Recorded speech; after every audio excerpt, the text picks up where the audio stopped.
If you want to be an articulate speaker, do not make this mistake. I thought I needed to focus on the delivery.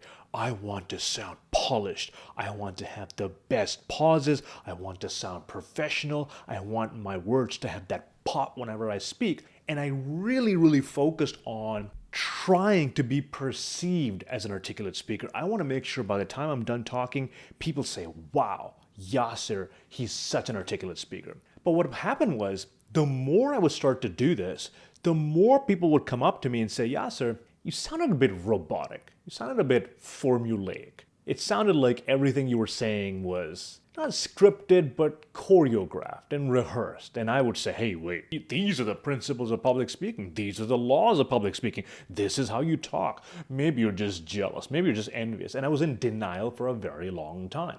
And then I said, okay, maybe there's some truth to this. A lot of people are telling me that I sound formulaic and I sound like just about every other public speaker. Who do I like? And I started investigating. I listened to people like Craig Valentine. I listened to Les Brown, Simon Sinek.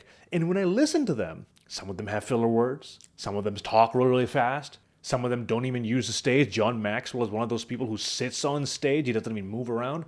They have ums and uhs. Sometimes they stutter on their words. How are these people at the pinnacle of public speaking and communication, and yet they don't follow the laws of public speaking? So I did some more investigation, and I was watching some of the Toastmasters World Championship speeches, and although all of them have these elements of public speaking where they've got story, they're theatrical, they're moving around on stage, now I finally knew what all those people who were telling me I sounded choreographed were talking about. Now I knew what they meant, because when you try so hard to be a good public speaker, to be an articulate public speaker, it sounds fake. It sounds fake and you don't seem relatable. And that's what I was doing. I was focusing so much on the gestures and talk like this. Look at me and how amazing I am. But the cost of that was, yes, maybe people said, wow, he articulates his words really well. But they couldn't see themselves in me. They couldn't relate to me. And in the back of their mind, they said, hey, this person is a little too perfect. Something is off. They're not being genuine. And when I watch some of these Toastmasters speeches, I now see the same thing in them where all of the emotions are choreographed. Well, they'll say something like, and my life was really good, and then it all fell apart. And it's just so theatrical where you can tell the emotion is fake. Sure, they've experienced the emotion in the past, but when you rehearse the speech 10,000 times and you're faking the emotion on stage, you lose trust with the audience. And when you lose trust with the audience, no matter how good of a public speaker you are, they won't really trust the things that you say from then on.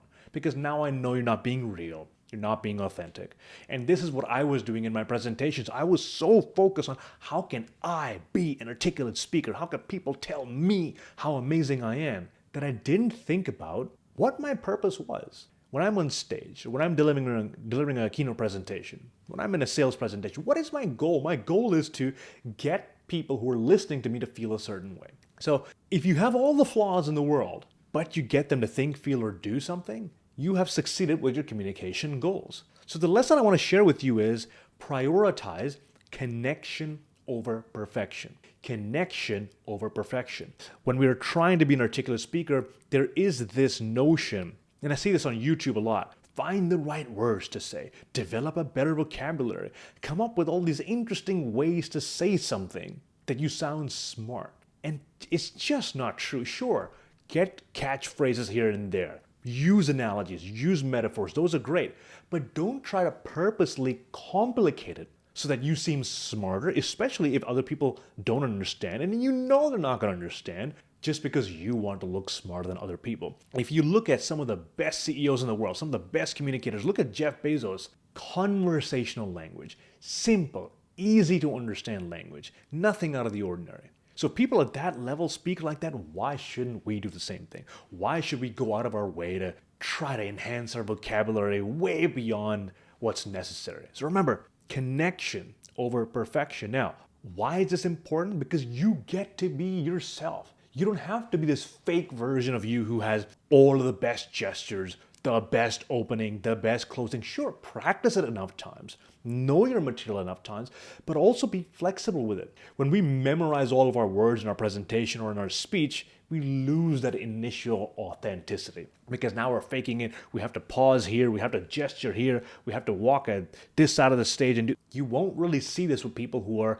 genuinely at the top of their game with their public speaking. Now, if you've done a presentation start to finish 2,000 times, you know how to say certain things, but every time a word here and there will get replaced, and that's okay, that's fine, because it's still authentic and it's still genuine. So if you want to be an articulate speaker, remove the notion that you are trying to be perfect with your words, with your gestures, with your stage presence. You have to use some unbelievable vocabulary. It's just not true.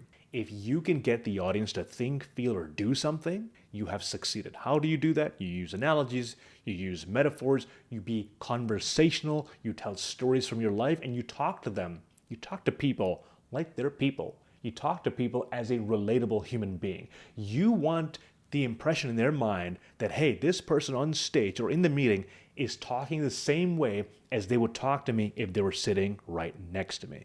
If you can simplify the way you speak and you can make yourself accessible to as many people as possible, that is how you speak in an articulate fashion.